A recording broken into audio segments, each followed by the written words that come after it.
Hello and welcome to Common Ground, an inside look at Suffolk County. I'm your host, Sheriff Steve Tompkins. Now, today's show is special for a number of reasons, and I'll tell you at the end of the show why it's also special. But my first guest today is a dear friend. I've known this gentleman for about 10, 12 years now, and I had a chance to have worked with him professionally and kind of pal around with him socially.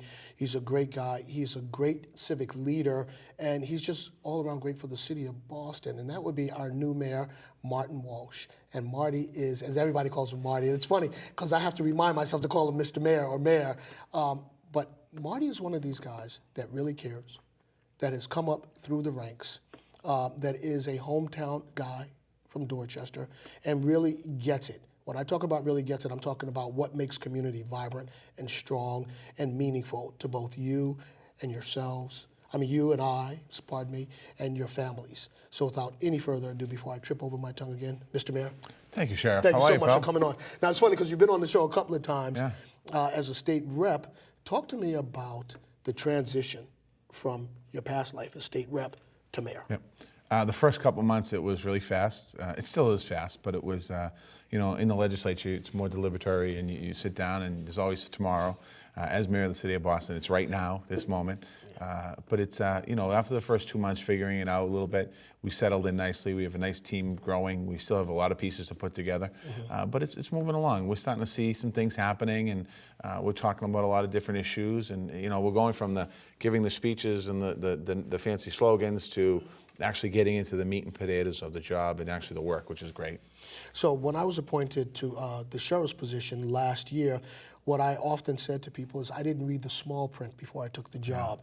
Are there a number of things that, although you knew what the job of mayor was about, once you got into the office, were there any surprises? And I'm not necessarily asking you to cite the surprises, but were there things that you just did not expect? Oh yeah, the fast pace of the decision making is one of those things.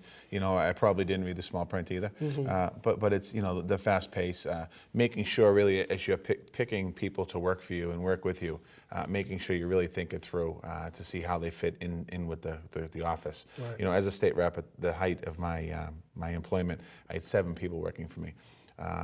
Now it's 17,000.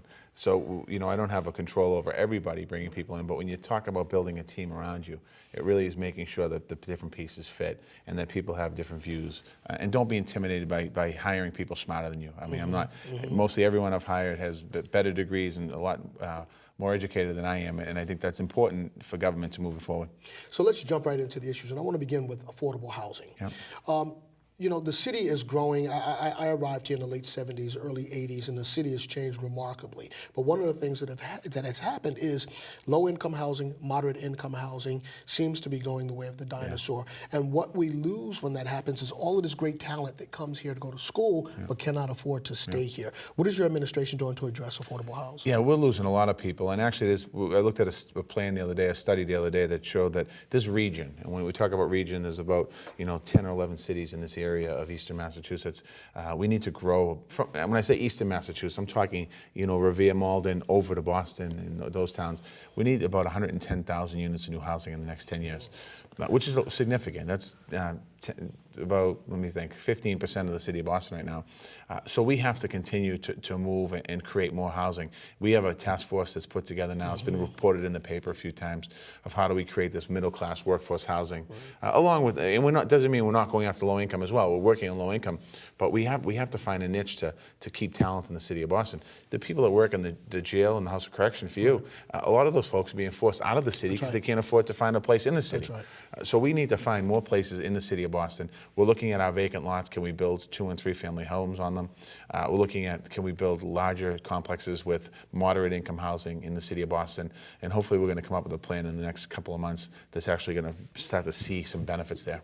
I actually had a conversation with City Councilor Frank Baker over the weekend talking about housing, and one of the things that he brought up to me was this 2- and 3-family, 3-deckers, triple-decker homes where people can actually buy homes, build equity, and from there build prosperity and move forward. And that's what my family did. That's what my father did. My mother and father did. You buy a house, and then that allows you to grow your financial base. Is that one of the things you're looking at? Every city councilor I talk to, everyone has the same issue, whether it's Frank or Tito or Tim McCarthy or whoever it is.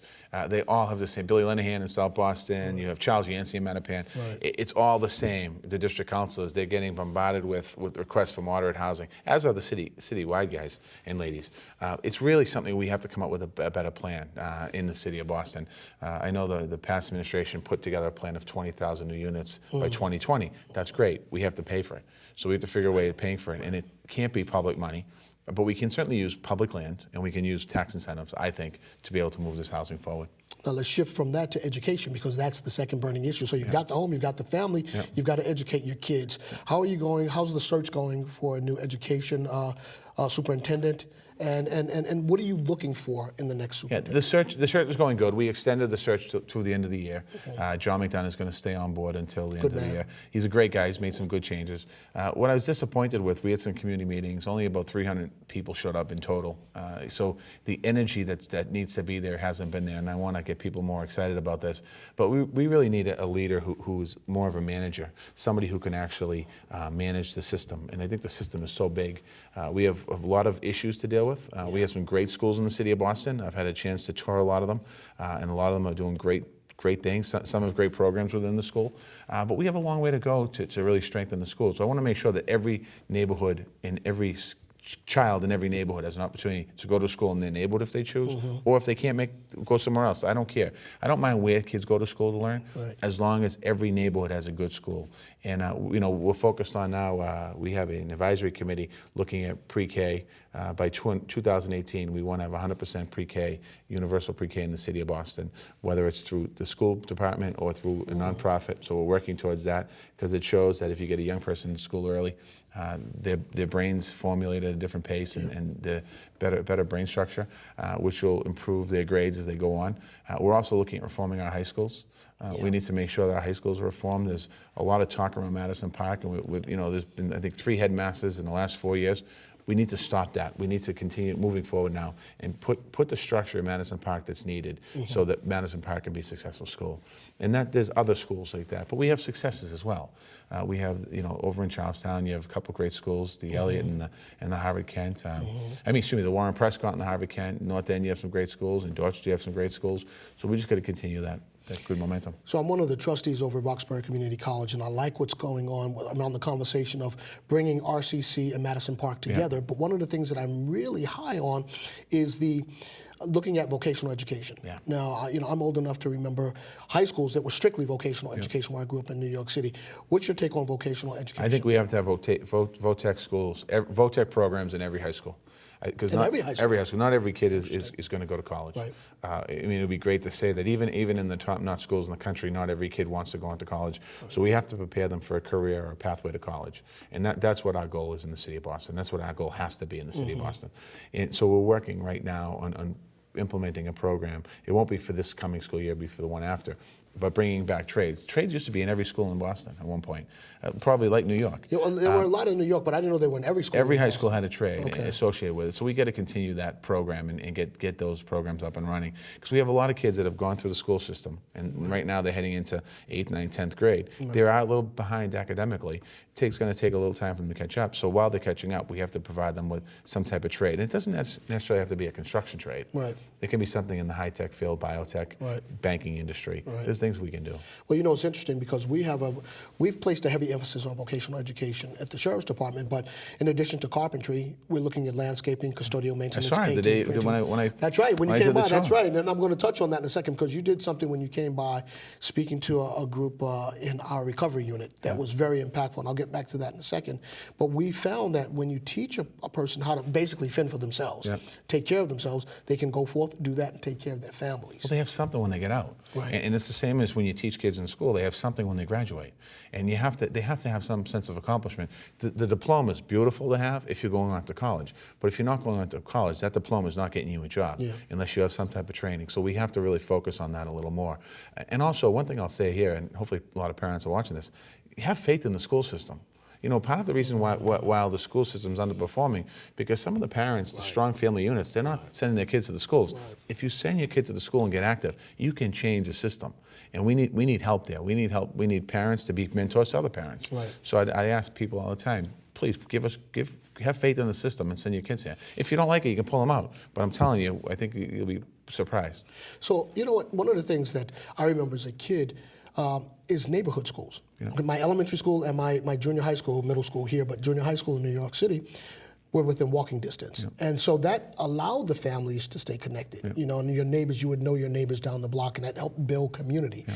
What do you think about neighborhood schools versus sending kids all over, even though they can get a better education maybe at some of the other schools? I think if every neighborhood had a good quality school, neighborhood schools work, but I don't think that we're there yet. I think that we're lacking two things. One is we're lacking a very strong school in every neighborhood. And number two, we have physical problems with our buildings. And we put money in the budget this year to do a physical oversight of all our schools in the city of Boston.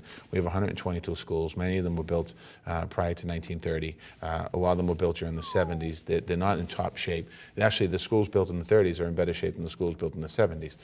So we really have to look at our schools as well. So as we move forward in continually building the education inside the building, we're fixing the buildings. I think we can start to look at that model, but we're not there yet. We're a long way away. There's some parts of Dorchester, Roxbury, Mattapan that they don't have that strong school there, that strong foundation.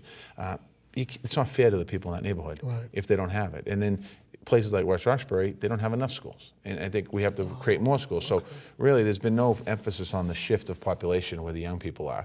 And we're going to come up with a plan that's going to be a great plan in the sense of the school's going to be built and reconstructed so that 10, 15 years from now, if they have to be changed, they can be retrofitted from, say, a K to 8 today, could be turned into a high school tomorrow.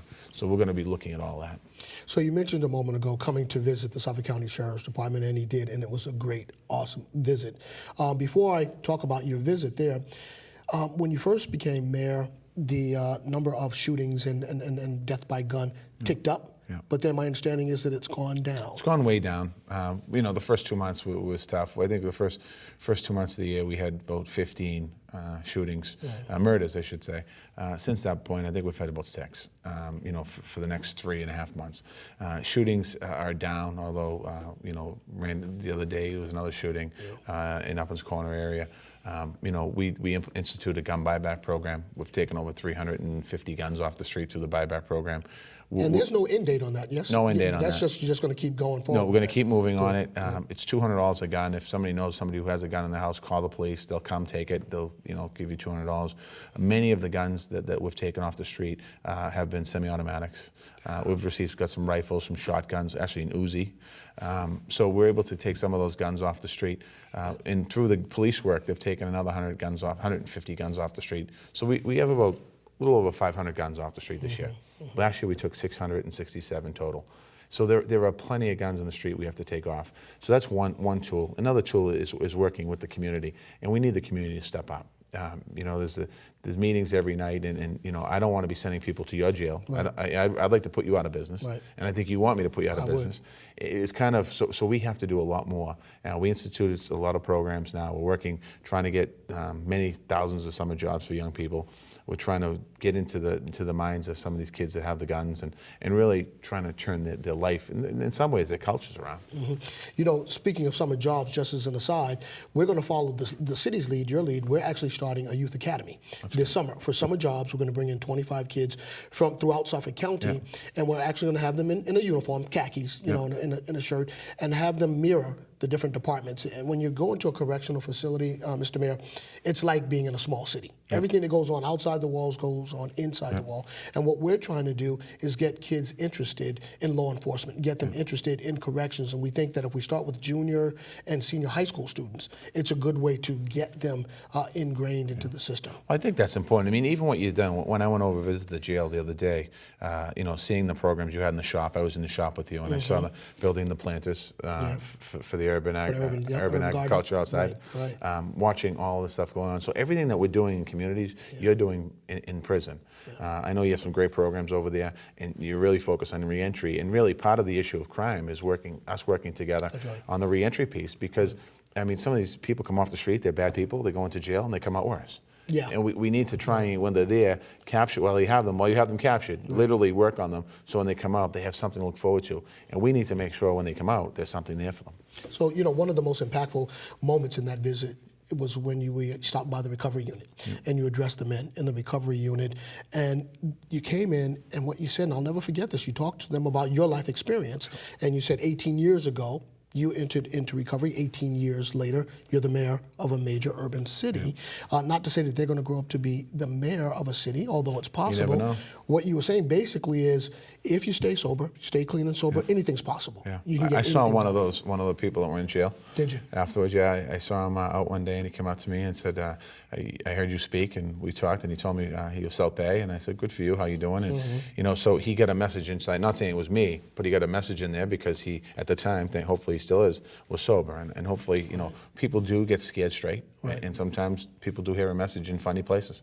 Well, no, it was, I mean, clearly what we do is we try to make people whole as best we can, help them improve their station in life. But having you come in as a public servant, just at that time was just as a regular guy, not as the mayor, not as on high, meant a lot to us for you to come in, but it meant a lot to the guys that you would take the time to come in, share your story, and inspire them to correct whatever ills they had going on in their life. And we think that was a very, very important thing. And one of the things that really baffled me when I first became sheriff is how many public officials had actually not been to the Suffolk County House of Correction. And after that visit, we've been bringing more. And in fact, we had the governor there a couple of days ago. We've got more public officials coming in. And when they actually see what goes on there, when they see that 85% of our population is there because of some involvement with drugs, when they see that 42% of those folks present with some form of mental illness, it allows for a more fruitful, meaningful discussion about more detox beds and mental health beds. Oh, absolutely. Talk to us about the need for more beds in both of those areas. Oh, there's a dramatic need here, a drastic need, I should say, in the state. I mean, this is a statewide issue. It's a nationwide issue. And when I was a legislator, I spent a lot of time fighting for funding. I worked with your predecessor on some issues regarding some funding. But really, a lot of people that go to jail, they probably need a detox bed and they need some mental health rather than prison. That's right. And I think that, I know the state's put some, in this year's budget, there's a lot more invested in it. The governor did it and the House and Senate did it as well. But we need a little more coordination of services as well. We have to get the judges, probation, the DAs, and everyone on the same page, because they're not always on the same page. Some courts work well together, some courts don't. And this isn't finger pointing, this is just a society issue. People kind of feel like, they're an alcoholic or drug addict, that they can't be helped, and they certainly can be. We're creating the Office of Recovery Services in the city of Boston. Once that office is up and running, we're going to try and help coordinate services better. I think we need more reentry centers. Yeah. I think what happens, particularly from state prison, when people come out of state prison, they're in there for 10, 12 years, 13 years, they come out, they have no place to go, they end up back in the same corner. It's like when somebody gets sober, when you take an alcoholic out of a bar room, get them sober, if they go back into that bar room, they're eventually going to drink. That's right. So you want to keep them out of the bar room. And the same when somebody comes out of jail, even the young people you have, they come from the corner, they go in jail, they do 18 months, and where do they go? They go right back to the corner. That's right. That's right. They don't know anything else. That's right. So we have to help them with that. So part of that is getting more recovery beds and more services as well. Well, we're looking at what I call a continuum of care, meaning that as guys and ladies cycle out of our institution, let us stay in touch with you. Now, we no longer have jurisdiction over them unless they give us that permission to have that jurisdiction. But my thing is, I say this to them, let us stay with you for 6 months. If you fall somehow and you're thinking about doing something that will get you back in here as an inmate, not as a visitor, but as an inmate, call us. Call us. I have a full-blown casework staff, and let us redirect you to whatever social service agency can help you out. I think that in the absence of continuing to care for folks, bad things can happen. I'd be willing to bet if the amount of people you have in that program, if you track them, 80% of the people that tie into that program won't end up back in jail. Oh, yeah. If not higher than that. That's right. That's right. In fact, we've had some good success with that. Here's the thing. There are several things that if you do not have when you get out, you're going to recidivate. One is clearly employment, housing, healthcare. And so what we do is we try to match folks up with those things. In fact, we're talking to some of the community health centers about coming in prior to Joe Public or Jane Public leaving us to say, look, this person's going back to East Boston. Can you sign them up now for healthcare? That way, once they get out, they have a warm call to make versus a cold call. What we found is when we leave certain things up to that person's own volition, they may not make the call. They may not make the visit because it's a cold call. So what we're trying to do is establish You and I relationships. might not make that call. Exactly. So, right. so if we're not going to make the call, how do we expect somebody else to do that? Exactly. So we're trying to establish those relationships so that they are comfortable, with making those calls. Let me ask you about business. Two-part question.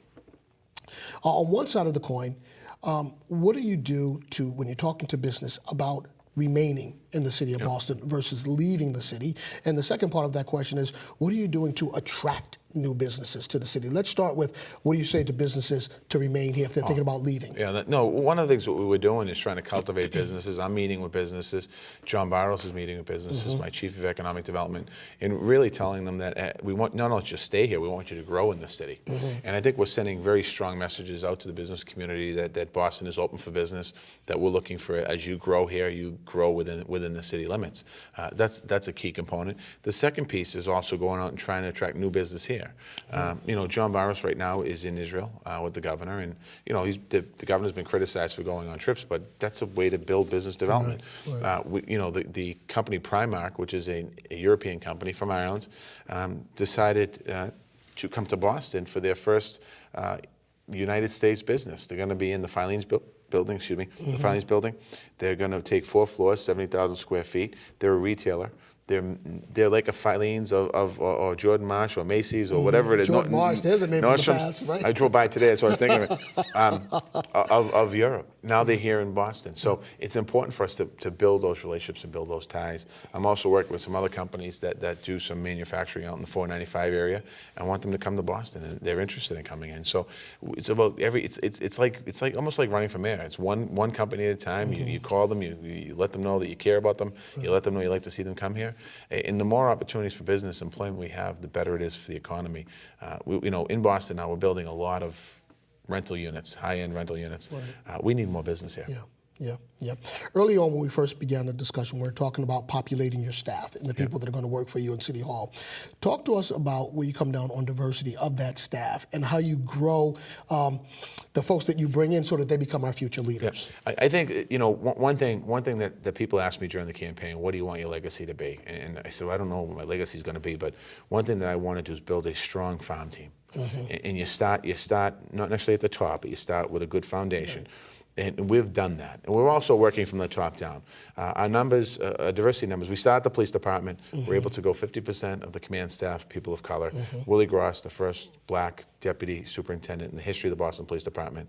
The deputy of the whole department, number 2 in charge. So we did well in the police department. When we come to the cabinet, our cabinet right now, we have 3 people of color in there. Chief of Staff, Dan Coe, and Felix Arroyo, and John Barros. We also have women in the cabinet as well, and we have more work to do in the cabinet. When it comes to department heads, when I took over, there were 4 people of color department heads. There are 11 today. So we're heading in the right direction. It's not as fast as people want it. It's not as fast as the papers want it. Right. But it's coming. But what we have done, we're building a very strong team. I think in my first 200 hires, something like that, 169 people of color. So we're building a very good team around us. And you just can't come in and get rid of people and move people around, because some people are doing wonderful work for the city. Right. So we're building that team, and I think what you're going to see in City Hall is really a reflection of what the city is going to be.